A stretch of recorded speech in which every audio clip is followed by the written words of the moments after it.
Shabbat Shalom. Boker, good morning. Baruch haba. We welcome you. Welcome you to our teaching this morning.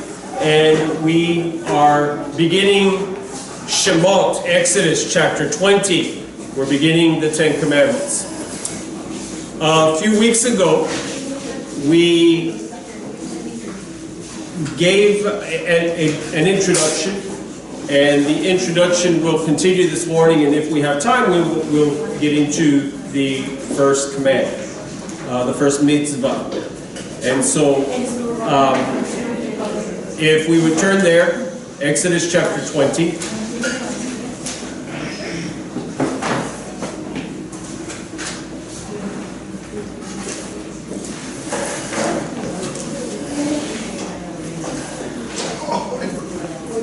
Exodus chapter 20. Spell that right. Thank you.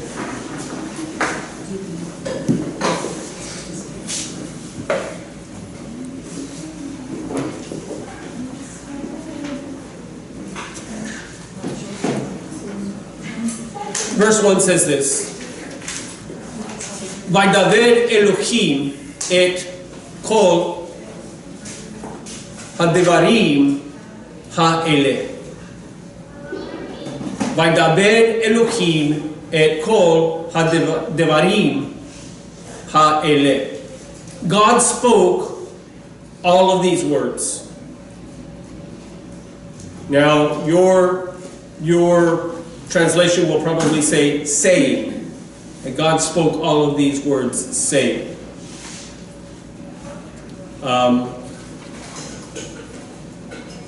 Is that correct? Yes. Yes. Yeah. We're going to get into that a little bit because of what the Hebrew says. Ha'eleh. Hadavarim ha'eleh. And so these are the beginning. This is the opening statement of the chapter, of the portion of the Ten Commandments, that God spoke all these words. Now, in our previous lesson on this, teaching on this, which was a few weeks back because of the festivals, the holidays, we introduced the Ten Commandments to you as being Mashiachi, as being Messianic. That these are concerning the Messiah. And how is that? Well, what we introduced to you, what we provided for you, placed in front of you, is that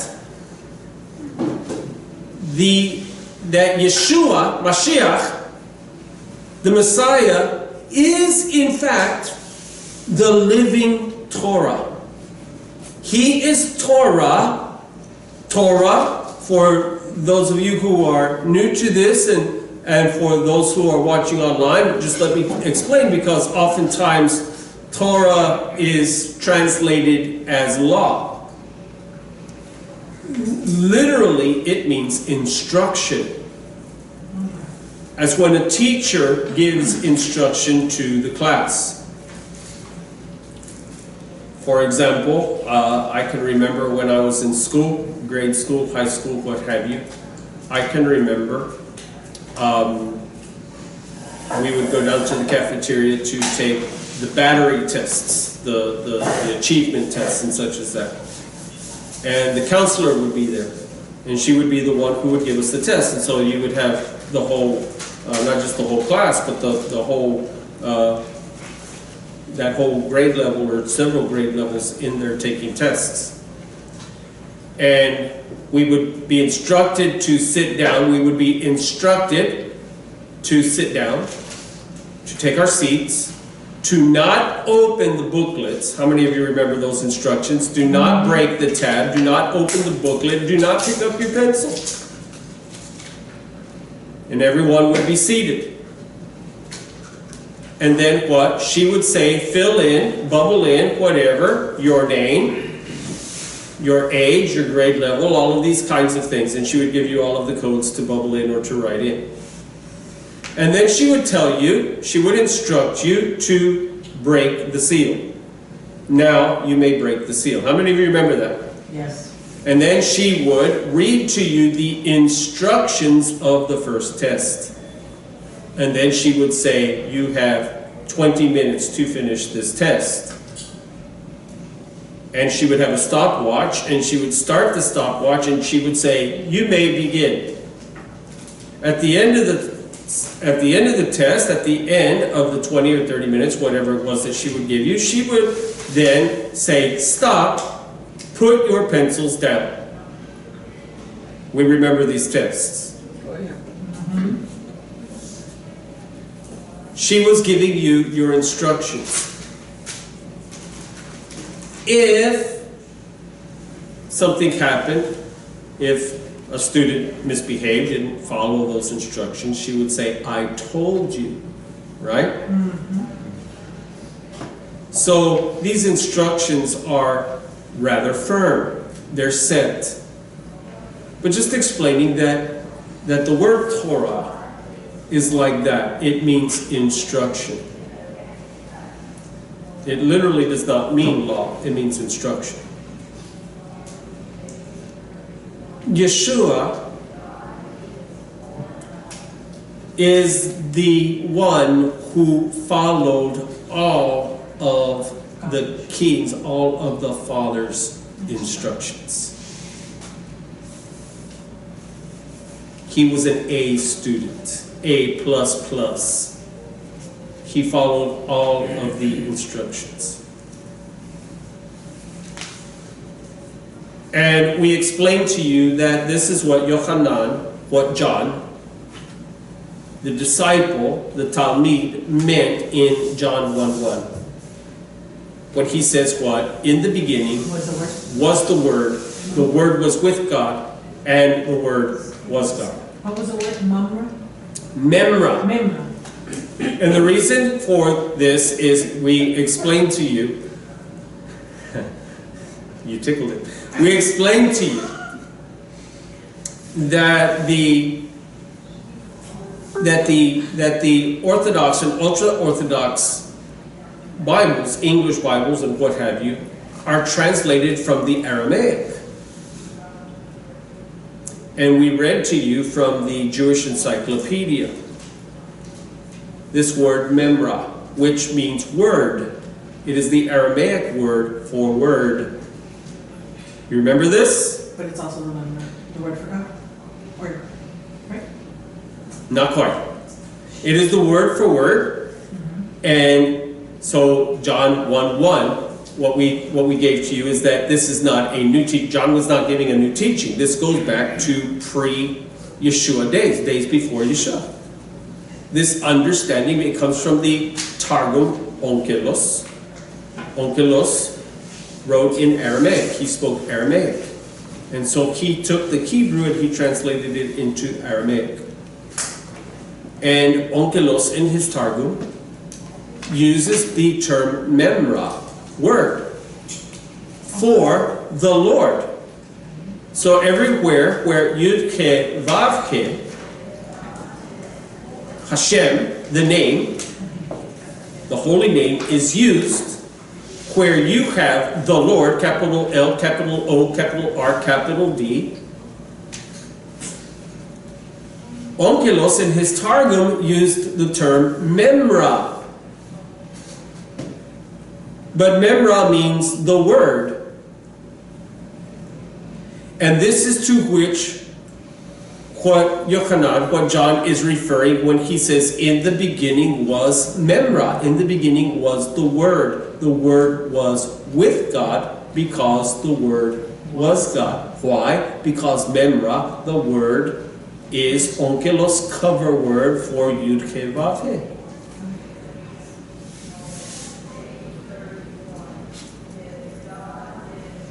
And so we know that Yeshua is the Torah. We could say that he is the Torah come to life. You remember that great chapter of Matthew chapter 5. Matthew chapter 5. This is where we get what is called the what? The Beatitudes. The Sermon on the Mount. And the Beatitudes. This is, by the way, we were discussing on Wednesday night at the beginning of Sukkot, our Sukkot party. And we were discussing to you about the salt. The question was asked, why do we put salt on challah? And so there in verse 13, you have his discussion on the salt, the light, etc. Verse 17, Yeshua says this, do not think that I came to abolish HaTorah. To abolish means what? To do away with it. Do not think that I have come to do away with Torah. Now, this is a difficult passage, not for us, but for many in Christianity and the church. Because there's this connection with some of the things that Paul says. And so they try to connect it. He says, do not think that I have come to abolish it. I did not come to abolish, but to fulfill.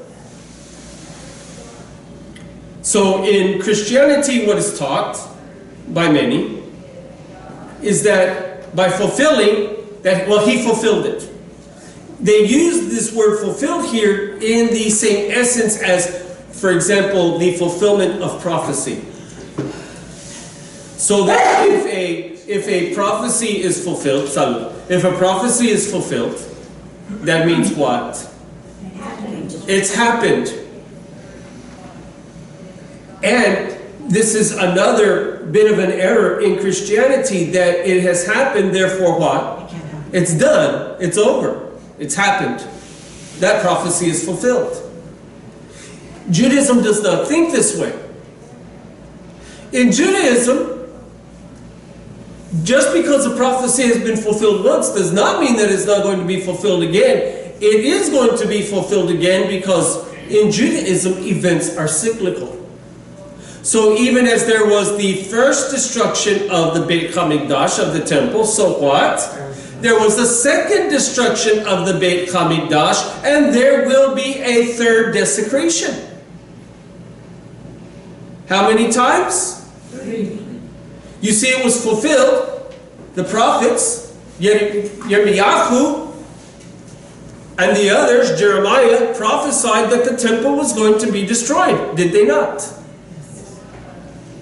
And was it destroyed? Yes. Yes, it was. But were they just speaking to this event, this one singular event? No, because it was destroyed again. When? In the year 70.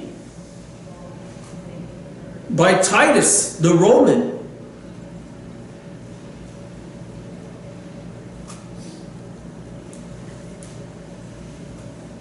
And according to Yeshua and according to Daniel, Hanavi, the prophet, Daniel, it will be destroyed again. That it will be desecrated again. That he will come in and cause the oblations to cease.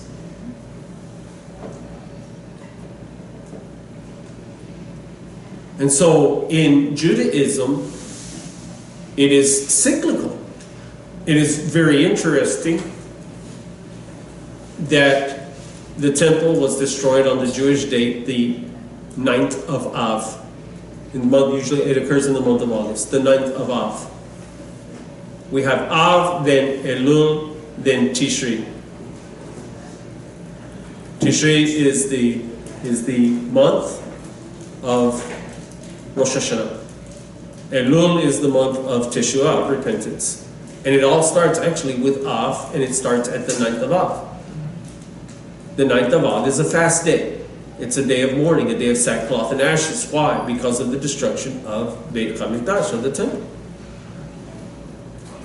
It is interesting that Nebuchadnezzar and Bavli, the Babylonians, destroyed the Beit Hamikdash on the 9th of Av.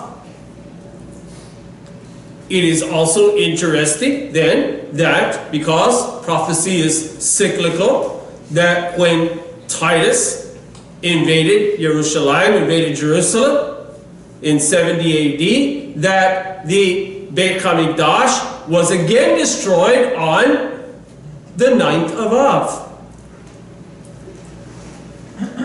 Therefore, we might assume that what? The 9th of Av will be the day that Because it's cyclical. Now, was Yirmiyahu's prophecy fulfilled in the Babylonian invasion? Yes. Does that mean that it was ended? No. In fact, we know that it happened again on the very same date, and it will happen again. So there's a problem with his understanding of the word fulfill. So I heard a teacher on Achava Ami a few weeks ago speaking to this word fulfill. And I shared this with you a while back, but we'll do it again for memory's sake. How do you define fulfill? You reverse the words. To fill, full. Fill to the full. It does not mean to end it, because if you fill up a cup, if you put your cup under the faucet, you turn the water on, you fill the cup full. Does that necessarily mean that the water stops flowing? No. Can you continue to fill the cup? Yes. Can the water continue to flow? Yes. To what? To what we say, to overflowing, right? It's a song a chorus mom would remember that she taught us many years ago. My cup is full and running over. So simply because something is filled full does not mean that it is ended, that's it. In fact, God speaks to this at the coming of Mashiach, that what will cause the coming of Mashiach, what is it that will actually cause the coming of Mashiach, will be the wickedness of humanity. That the scripture says that his cup of indignation will be full and running over. So what we're explaining here is this word fulfill does not mean to bring to an end. That is a misunderstanding. This is not what the Greek says, and it's not what the Hebrew says. Neither understands it this way. To fill full, that Torah would not be abolished, but it would be filled, that he would be filled to the full of Torah. Saying that Yeshua, I have come to be filled to the full with Torah. Do you understand the difference, the distinction here? Another way that, let me ask that question again, because you're kind of like looking like a deer sees a hunter, you know. Do you understand? Do you see the distinction of bringing Torah to, because he did it, he brought it to an end. Because he fulfilled it, that means he brought it to an end. As opposed to he fulfilled it, that is, he was full, he was filled up with Torah. Do you see the difference here? This is yes.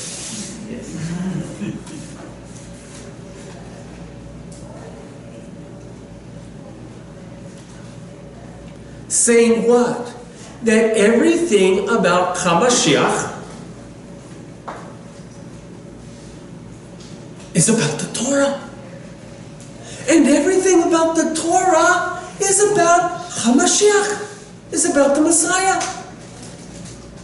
As we spoke the last time in our beginning introduction, as we spoke that Yeshua himself says, if you would have believed Moses, you would have believed me because Moshe spoke of me. Where does Moshe speak? In Torah. Saying that the Torah is about HaMashiach, the Messiah. Now what is really cool here is what the Chazal, what the sages and what the rabbis have to say concerning this. Because you see, the rabbis say exactly this, that the Torah is about Mashiach. That in fact, it is Mashiach, it is the Messiah who will explain the Torah to us. Every book in Torah, Genesis, Exodus, Leviticus, Numbers, and Deuteronomy, every book in Torah is about the Messiah. These instructions are about the Messiah. This is the way we will live in the Messianic era, in the Messianic kingdom. What is called the millennium. This is the way we're going to live. We will also be living out Torah. The whole world will be ruled by HaTorah. The prophets speak to this over and over.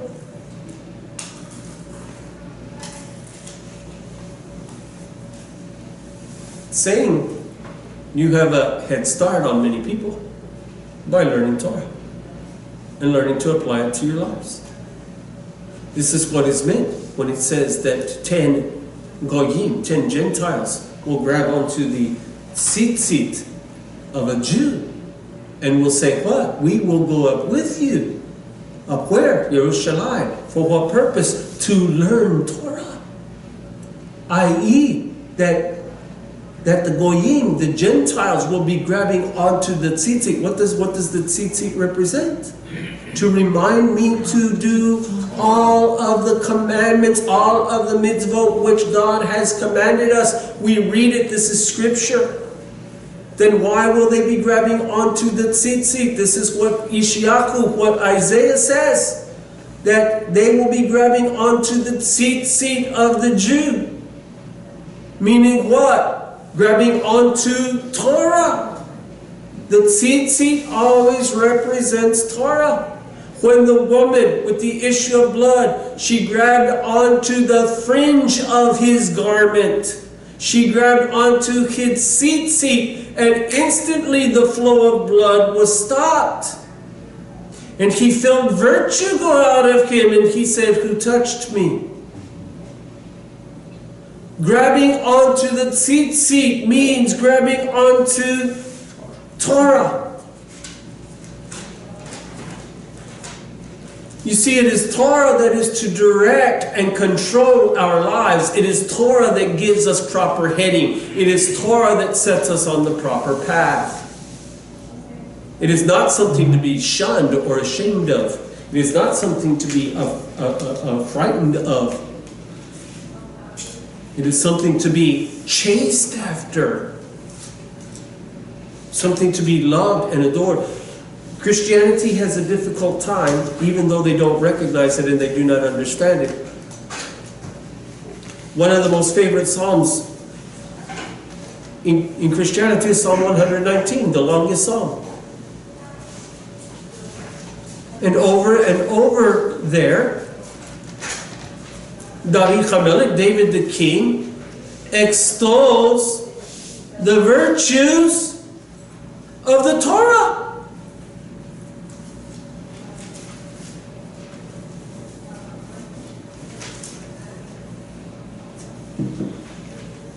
And where Christianity gets taken away is because Rav Shaul, Paul, wrote some things that Peter tells us, Paul writes some things that are difficult for us to comprehend. But if we're not careful, we will misunderstand and twist what he's saying to our deficit, to our destruction. To be careful with what he's saying.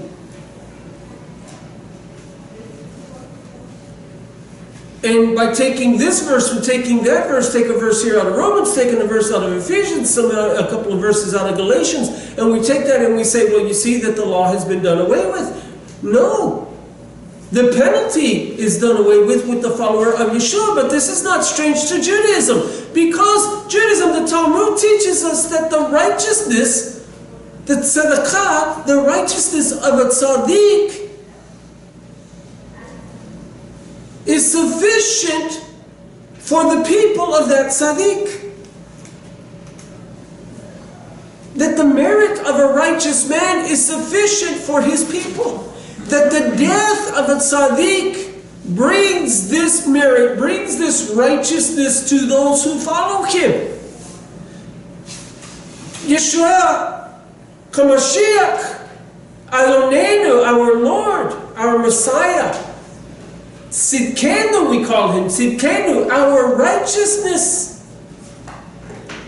You see what they're saying about the righteousness, what is written about the righteousness of Yeshua and the Brit Chadashah is not something new. This is something that has always been understood in Judaism. That a truly righteous man can save his generation. Can save his people. That he stands in the gap. That a truly righteous man is able to take the hostility, the anger, the animosity of God against our sin. He can take these things to himself, within himself, and he himself suffers, so that the followers of this tzaddik, of this righteous one, the followers are able to escape and to go free.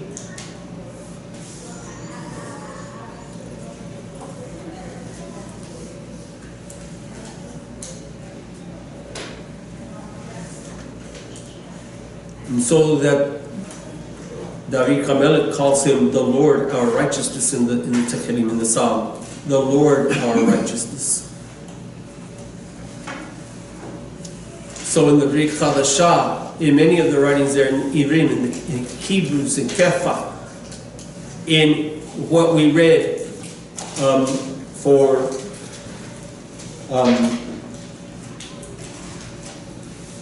Yom Kippur, the 1 John, the book of 1 John, and read there how the righteous one, Yeshua, stands in the gap, how the righteous one is our atonement.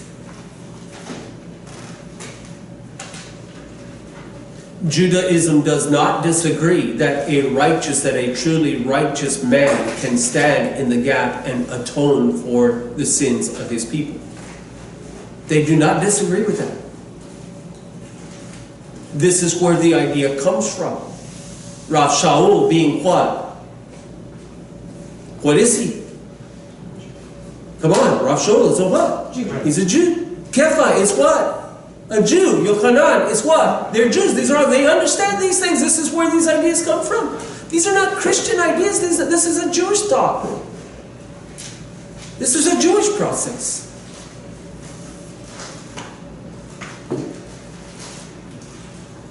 So,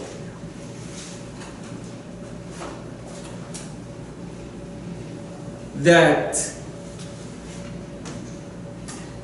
salvation is through Yeshua Mashiach. That salvation comes to us through the Messiah, through the righteous one, is a Jewish idea. It comes from Judaism.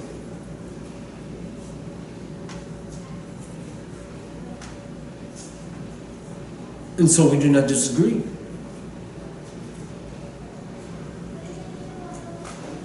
But what we have here is this thing of fulfilling. And so we were speaking that every book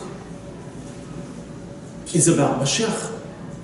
Every chapter in every book is about Mashiach. Every verse is about the Messiah.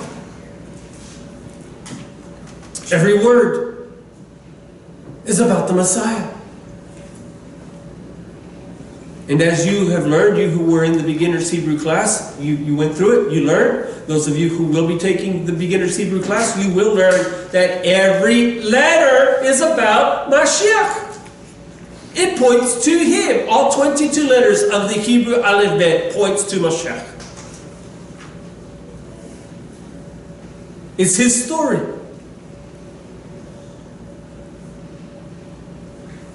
This is why we know that the Hebrew language is the divine language, because the letters themselves have significance and meaning. It has a numerology. Every letter is a number, and every number is a letter. And as someone asked me this last week, yes, they are even musical notes. Each letter makes music. Which would stand to reason, since the letters are numbers. And how do you make music? Did you know that music is mathematical? Did you know that God is the great mathematician, that everything in the universe is founded on mathematics?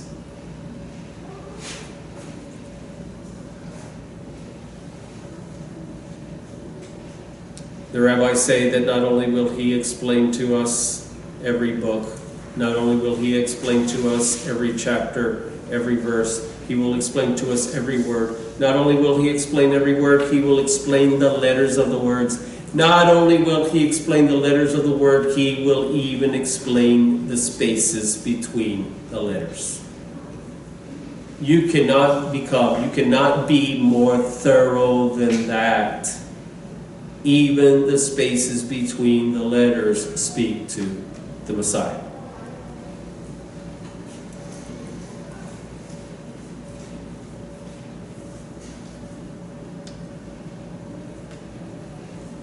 This is what is meant. Do not think that I have come to abolish. But what? I have come to be filled to the full with Torah.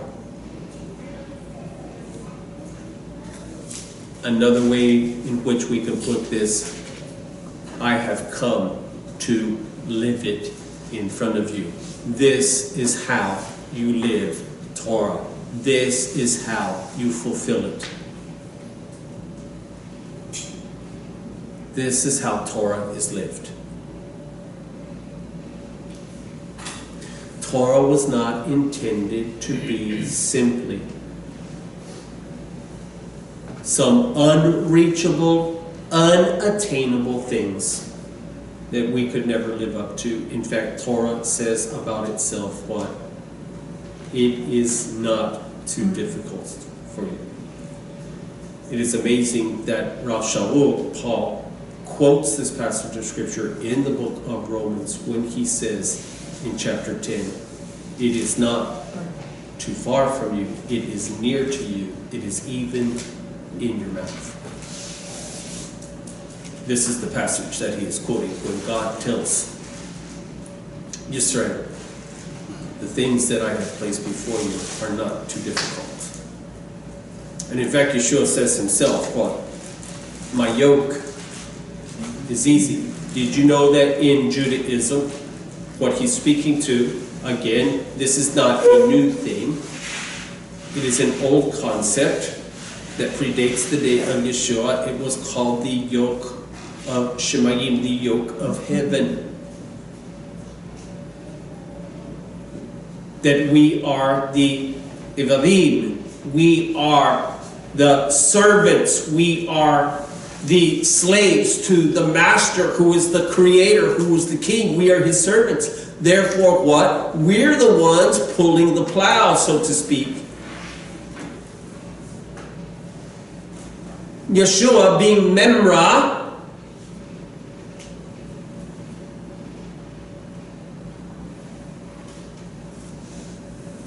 says, my yoke is easy. It is not too difficult for you. My yoke is easy, and my burden is light.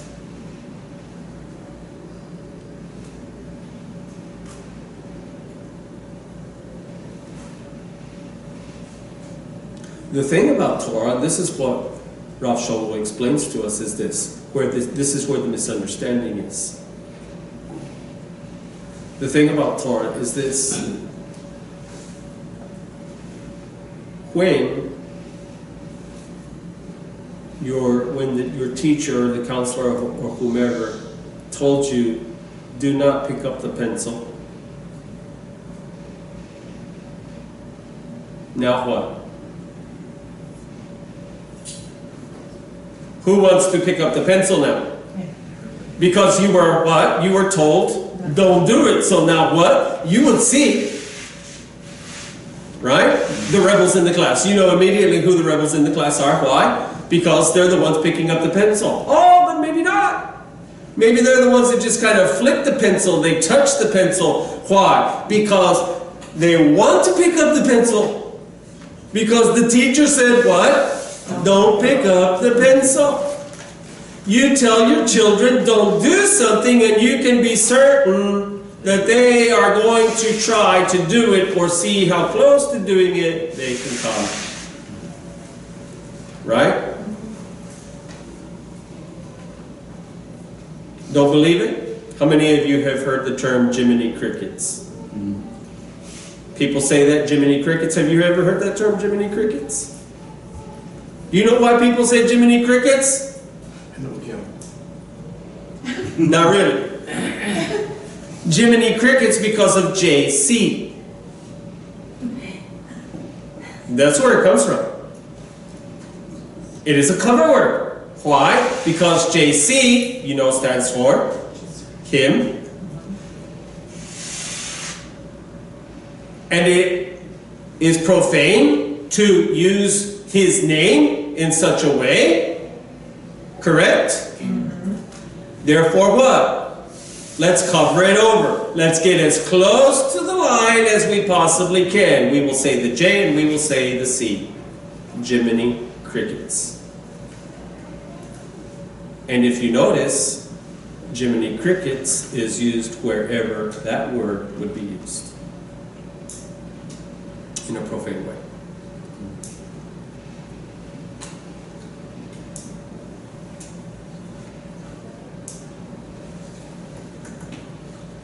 Because this is the way humanity is. And this is what Rav Shaul explains to us in the book of Romans. That when you are told not to do something, human nature, notice the human nature, what? The nefesh nechama. The animal instinct in us wants to do it. In fact, it becomes what? This is why when, you know, parents who drink, parents who have alcohol around, what? And they tell their kids they can't have any, you can be sure the kids are going to try to find a way. Where you set the boundary, the child is bound to try to get as close to crossing over that boundary or even cross over it. This is what Rav Shaul is speaking to. That I did not know sin. I did not know I was missing the mark. It was like I was shooting my arrow blindfolded.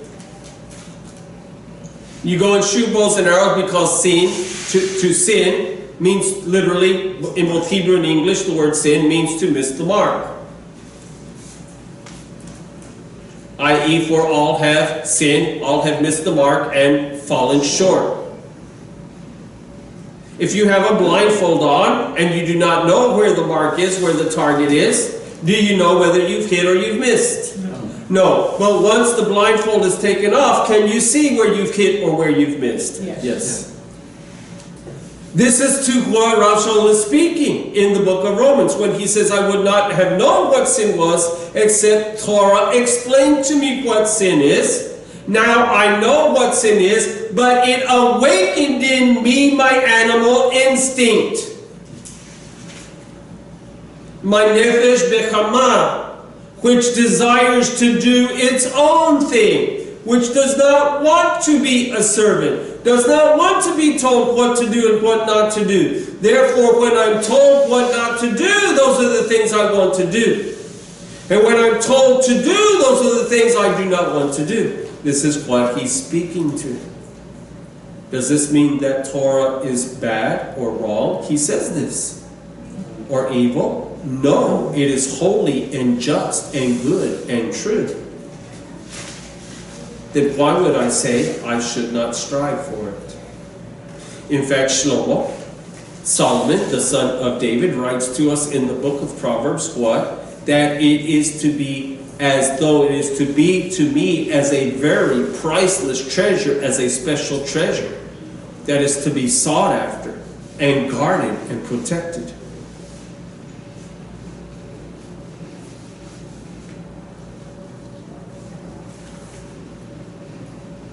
A vast difference from what majority of Christianity teaches concerning Torah.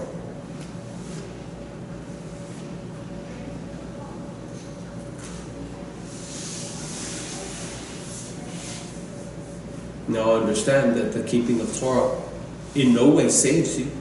And no one that I know of in the Messianic community believes that or teaches that. Yet we're accused of this. It does not save you. It cannot save you. For the soul that sins shall surely die. Therefore, what? Do you sin? Yes. As Isaiah the prophet said, I am a man of unclean lips in the midst of a people of unclean lips. As Rav Shaul said, there is none justified. There is none who is righteous, not even one. For all have sinned and fallen short of the glory of God. Then what is the purpose of keeping Torah? Because this is the way of life. Because God said so. Because this is how God wants us to live.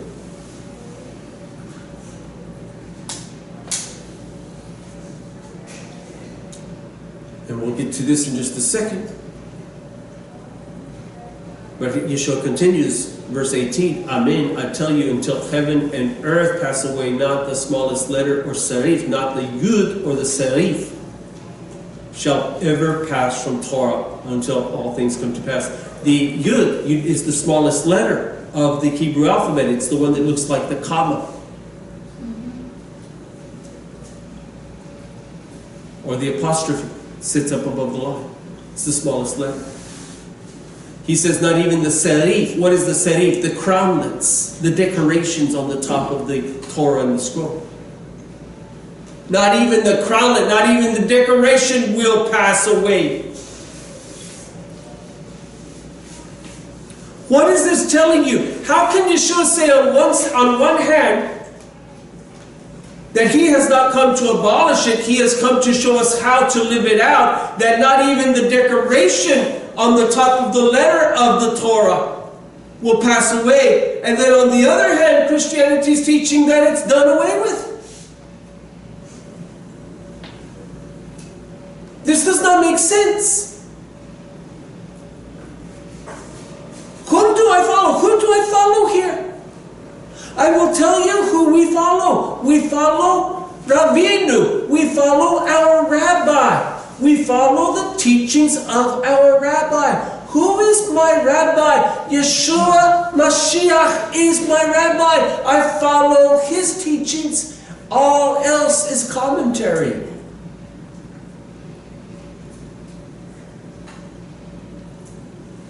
And listen to me very carefully. If perchance Rav Shaul, the Apostle Paul, Rav Shaul, is Rav Shaul my rabbi? You need to answer this question. Is Rav Shaul my rabbi? Yes or no? No. Who is my rabbi? Yeshua. You can only have one rabbi. So who is your rabbi? Then is Rav Shaul your rabbi? No. So you know what Judaism says? Find a rabbi and stick to him. And do what he tells you to do. live by your rabbi. Who is my rabbi? Now, why am I going into all of this depth? Because if perchance there's a disagreement between Rav Shaul, between Paul and Yeshua, whose side do I take? Yeshua. Even Paul explains this in 1 Corinthians. Some of you say I am of Paul. Some say I am of Peter. Some say that I am of Apollos. But there is one rabbi, and he is Yeshua.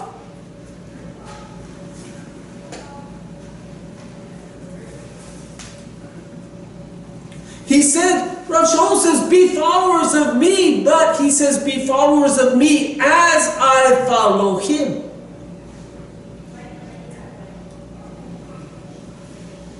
So, if there were perchance a disagreement between Paul and Jesus, between Rav Shaul and Yeshua, whose part do we take?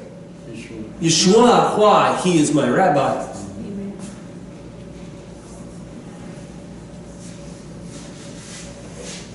But I would say to you that there is no disagreement between Rav Shaul and Yeshua. I would say to you that there is a misunderstanding between those who are reading Rav Shaul. Number one, out of context. Number two, out of perspective. Not in the proper perspective. Not in the proper context. Not in the proper setting of who he is and what he's saying, to whom he is speaking, and all of these things. Why?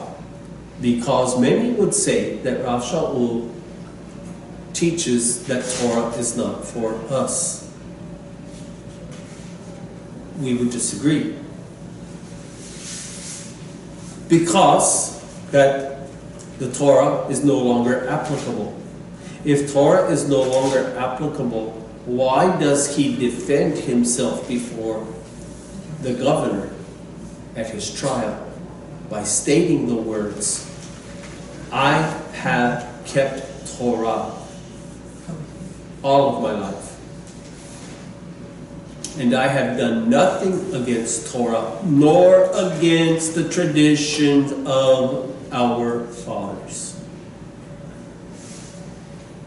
If Rav Shaul believed that Torah was done and over, why did he visit Beit HaMikdash to offer sacrifices for the young man at the word of Yaakov, at the word of James? Does this sound to you that in his perspective Torah is finished and over, is done away with? Then we have a problem, Houston.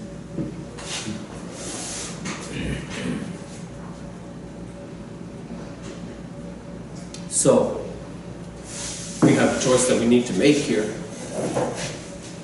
Either Rav Shaul is being disingenuous and not being honest with us, and he is in disagreement with Yeshua, or we're misunderstanding him.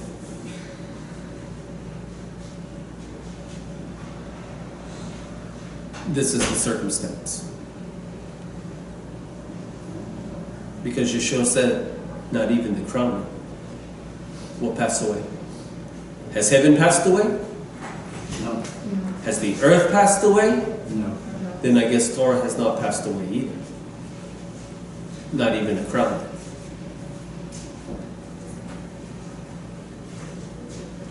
Notice what Yeshua says, therefore whoever breaks one of the least of these commandments and teaches others the same shall be called the least of Malchut Kashamayim, the kingdom of heaven. Now notice, he doesn't say you're going to hell because you break them or because you teach others that it's okay to break them. But he says what? You will be the least.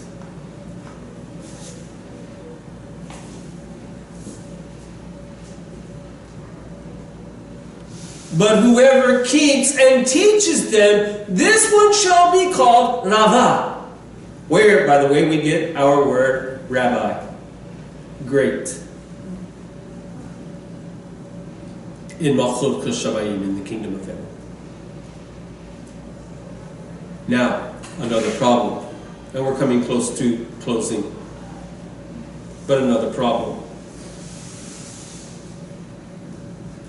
Because you see in Christianity, the Pharisees. Pharisaism is a bad word. In fact, it is used synonymously in Christianity. The word Pharisee is used synonymously as hypocrite. Why? Because in a few instances, to a few of them, Yeshua called them what? Hypocrites. This is kind of like what Christianity does to Pharisaism, to the Pharisees, is basically what the world does to the church. How many of you have heard someone say, and perhaps you've said it yourself, have heard someone say concerning the church is full of hypocrites? Is this a truism, or is this a broad brush? Brush. This is a broad brush. We call this painting with a broad brush. What? You're painting everyone the same color. Is everyone in Christianity a hypocrite? No.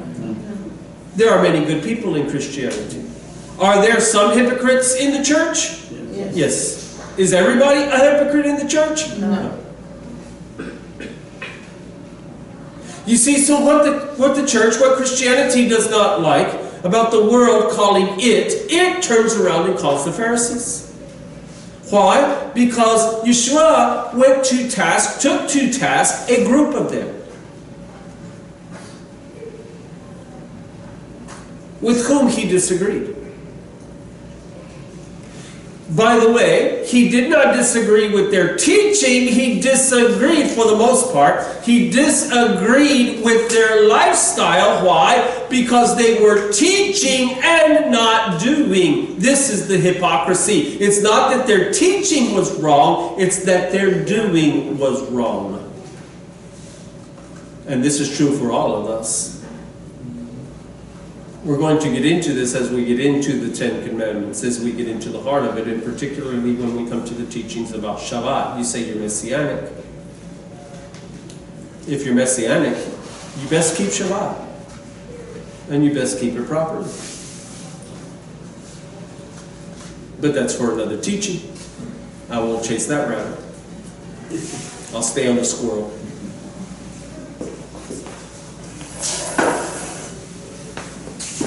Notice what he says in verse 20. In defense of the Prushim, in defense of the Pharisees, notice what he says. For I tell you that unless your righteousness exceeds that of the Prushim and Sepharim, the scribes, the scholars, the Torah teachers, unless your righteousness exceeds theirs, you shall never enter the kingdom. Does this sound to you like Yeshua thought that all the Prushim and all the Sepharim were bad, wicked, hypocrites, whatever? No. I thought it was really cool. Rabbi Shapira last week posted a video on Facebook, I believe, about a sefer, about a scribe, one of the writers of the Torah scroll in Israel, who came to believe that Yeshua is Mashiach by writing the scroll, that he found Yeshua over and over and over. And he asked the scribe, he asked the scribe, where do you find Mashiach? And the scribe told him, everywhere. I find him even in the nikudim, even in the vowel markings, even in the serifim, even in the decorations, I see Mashiach there. Who was it that Herod, went to discover Mashiach, to see where the king was to be born. To whom did he go? The scribes. The scribes.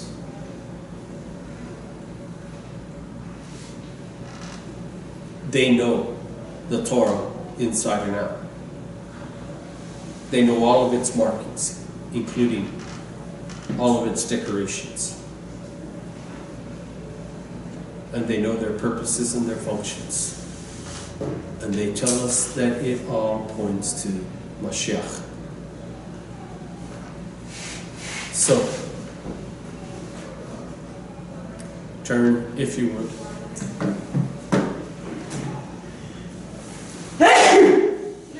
to the book of Matthew, chapter 22.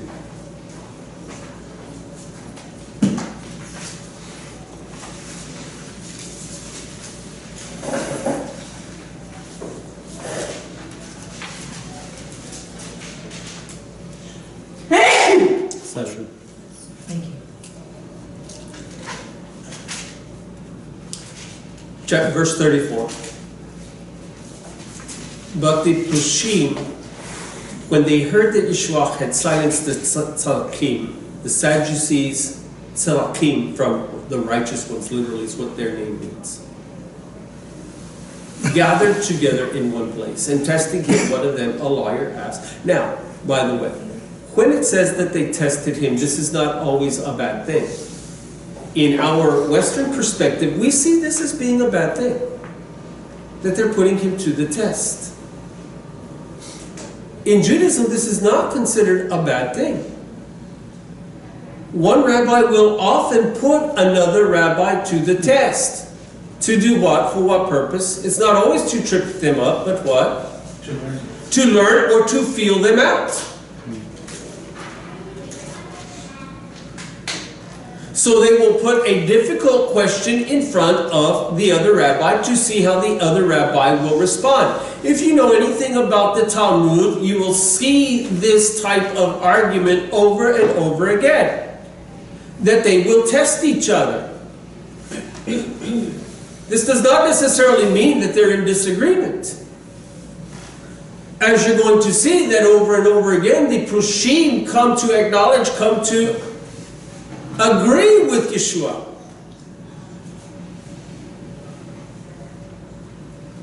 So they're testing him. Why? They want to see, is he righteous? Are his beliefs correct? Where does he stand here? Is there something wrong with him, or is there something good with him? It's putting him to the test. You do the same thing on Pesach. They did the same thing on Pesach. They put the lamb to the test.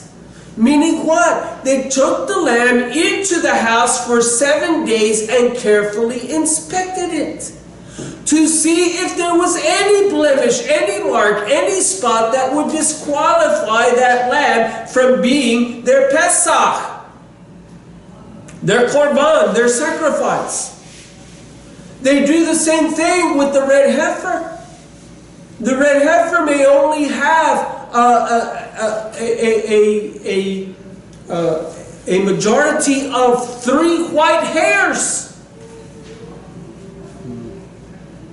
And so they carefully inspect and go over every inch of that animal, looking, checking it, testing it, probing it, making sure that it qualifies. This is what they do.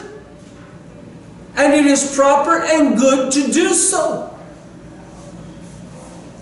A man and a woman should do this before marriage. You should test out this one to make sure, to be certain that they are qualified, that they are up to standard, that they are up to par, using golf terminology, that they are there.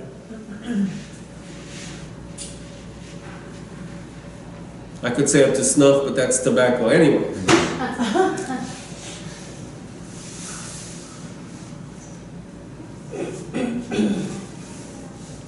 Yeshua is called what? The Lamb of God. He is called the Korban Pesach, the Passover sacrifice. Therefore what? He is to be tested. He is to be investigated. He is to be checked out thoroughly, completely as they possibly can.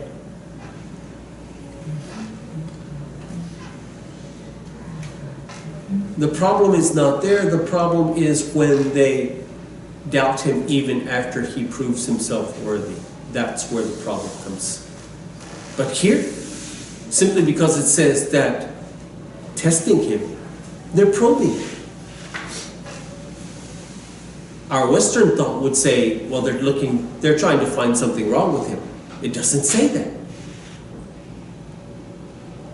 In the Jewish mind, it's not that at all. In the Jewish mind, they're doing what they're supposed to be doing. They want to make sure that he is truthful, that his word is true, that it is accurate, that it is in agreement, that he's speaking the truth. So they ask him this question. Rabbi, teacher. Notice that they call him Rabbi. You don't just call anybody Rabbi. Let me tell you, in Judaism, particularly these people, this is Orthodox Judaism, you don't just call anybody Rabbi. You have to be right. You have to be certified as a Rabbi. Apparently, he's proved to them that he knows enough that he has rabbinic authority.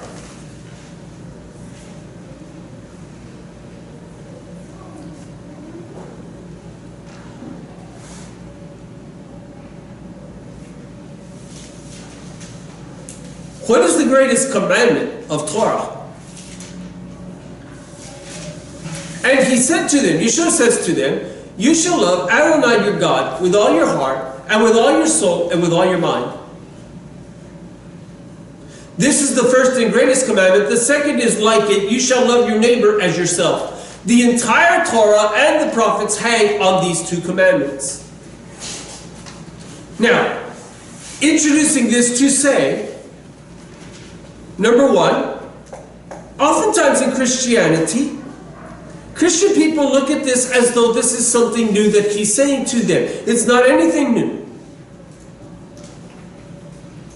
You see, in the English Bible, oftentimes it'll say, Master, Teacher, which is the greatest commandment? In the law. Which is the greatest commandment? And they stop there. Which is the greatest commandment? Notice that they are speaking specifically concerning what commandments? The Torah. They're asking him which is the greatest commandment. That we are to love God with all our heart and to love our neighbor as ourselves is not a Christian doctrine. It is a Jewish doctrine that comes straight out of the heart of Torah. You see, when Yeshua says, you shall love Adonai your God with all your heart, with all your soul, with all your mind, and you shall love your neighbor as yourself, he is in fact quoting directly Torah.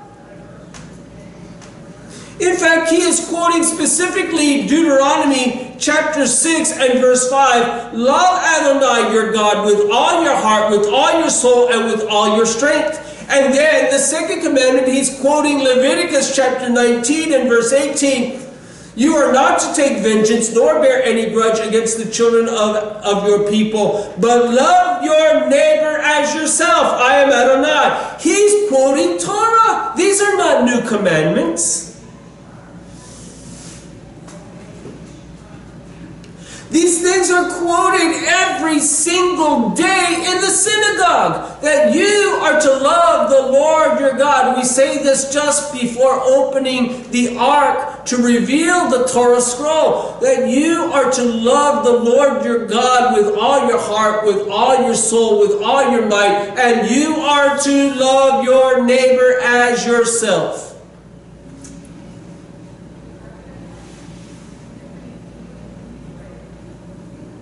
Saying that Yeshua is simply quoting Torah. Now, when we began this, let's draw the full circle. When we began this, we said that Torah is all about who? Mashiach. Therefore, when Yeshua, who is Mashiach, is speaking about Torah, he's speaking concerning himself. When we read that Yeshua did not come to abolish Torah, but to fulfill it, to fill it to the full, to fill his life with Torah. What are we saying? Well, how does he explain Torah here? He explains Torah here as what? You shall love the Lord your God with all your heart, all your mind, all your soul, all your strength, and you shall love your neighbor as yourself. Watch how it comes together. Since he is the fulfillment of the Torah, he is full of love for God and love for his neighbor. For God so loved the world. What? Yeshua said concerning himself, no greater love has any man than this, but that a man would lay down his life for his friends. And you are my friends if you do whatsoever I command you.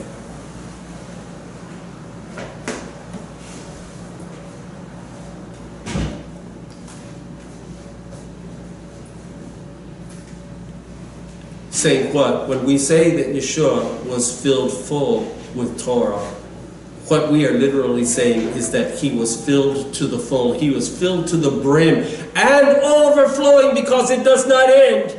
It continues to pour into him. That he was filled with his love for God, and he was overflowing with his love for his fellow man.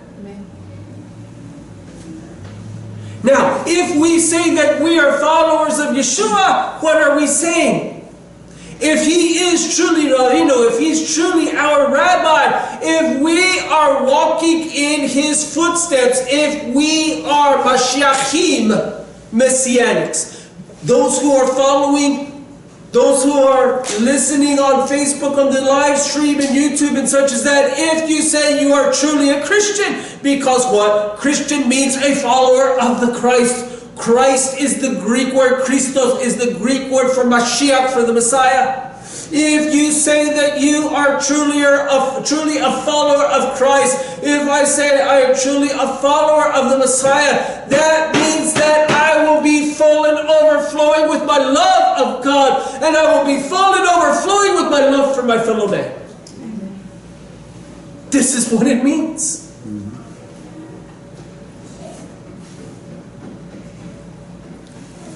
And that brings in the final question. How do I do that? How do I demonstrate my love for God and my love for my fellow man? The answer? Very simple. Torah. Torah tells us how to do this. Torah is the instruction on how, not law. It is our instruction by God himself on how to love God with all our heart and how to love my neighbor as myself.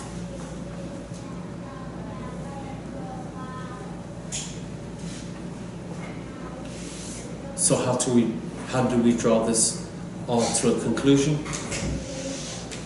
The 10 Commandments. Understand this, and next week we will begin with commandment number 1. Understand this about the commandments, the 10 Commandments. They are not 10 commandments separated from the rest of Torah. And in fact, they are not commandments in and of themselves. In fact, the rabbis teach us that we could actually call them 10 titles. These are the headings under which all the rest of the Torah, all the rest of the commandments are going to fall. Categories. So you have 10, and all 613 mitzvot of Torah fall under one or more of these categories, of these headings, of these titles.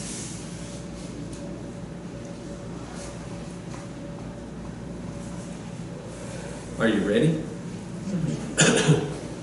The Ten Commandments are divided themselves into two categories. Have you noticed? What do the Ten Commandments look like? When you see a picture of the Ten Commandments, what do they look like?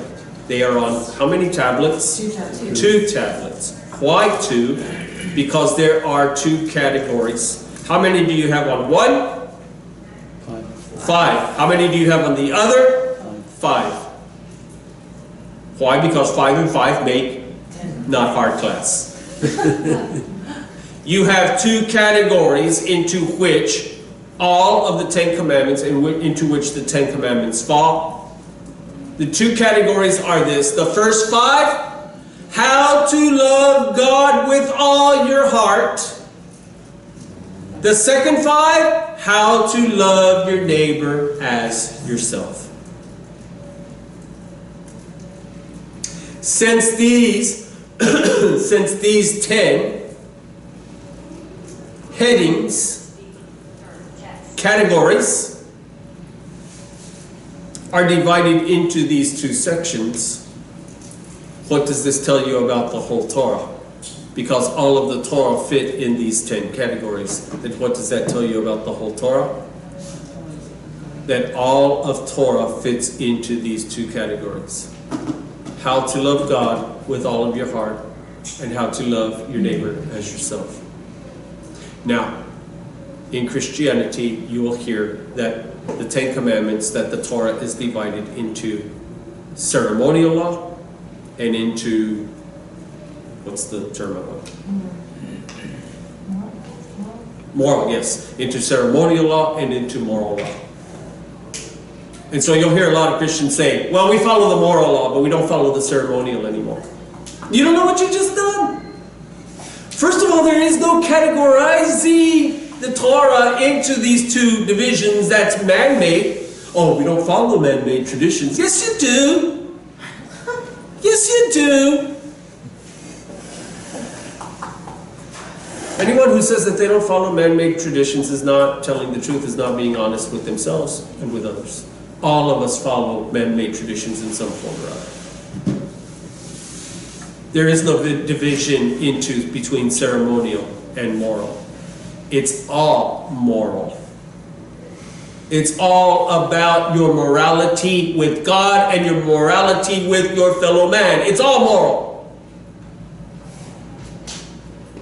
Basically what they say when they say, well, that's ceremonial, i.e. keeping Shabbat. Huh? Just for show. Well, ceremonial means like the temple services and things like that. That's the ceremonial, the sacrifices and all of these kinds of things. By the way, I find it amazing because what category do you suppose tithing would fall under? Ceremonial or moral? Huh? Moral. Ceremonial. Ceremonial, because the tithe went where? To the temple. And don't they say that the ceremonial has all been done away with? Therefore what? Pastors, please quit preaching tithing if you're going to be up and up. You see, you can't pick and choose. It's all or nothing. But there is no such a division.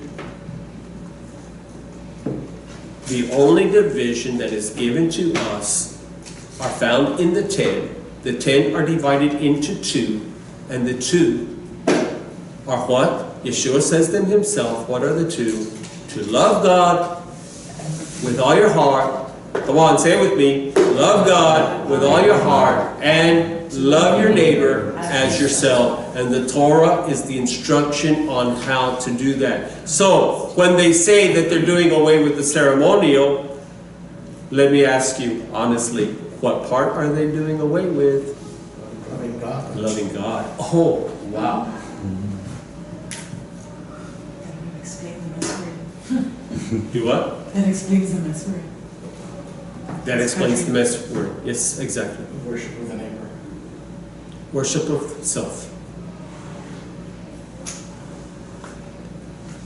When they say that we do away with the ceremonial, Basically, the part that they're cutting off is love your God with all your heart, all your soul, all your strength. By the way, when you see us doing this, while we're doing the brachot, why do we do this? Because we are bringing the body in check. We are forcing the body to join in the worship of God. Why? Because He says to do it with all your strength. With every fiber of your being, you are to love God inside and out. We are to restrain the flesh and bring it in check, bring it under control, and force it to submit to the instructions of God.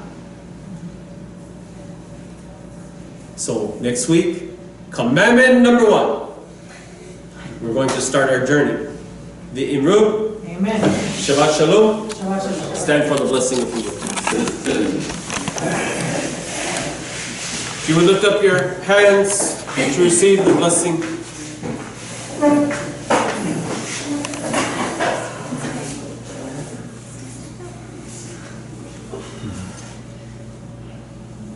Yevarecha Adonai v'yishmerecha, Yair Adonai pnei v'lecha v'yikunecha, Yisar Adonai panav v'lecha v'yasem lecha shalom.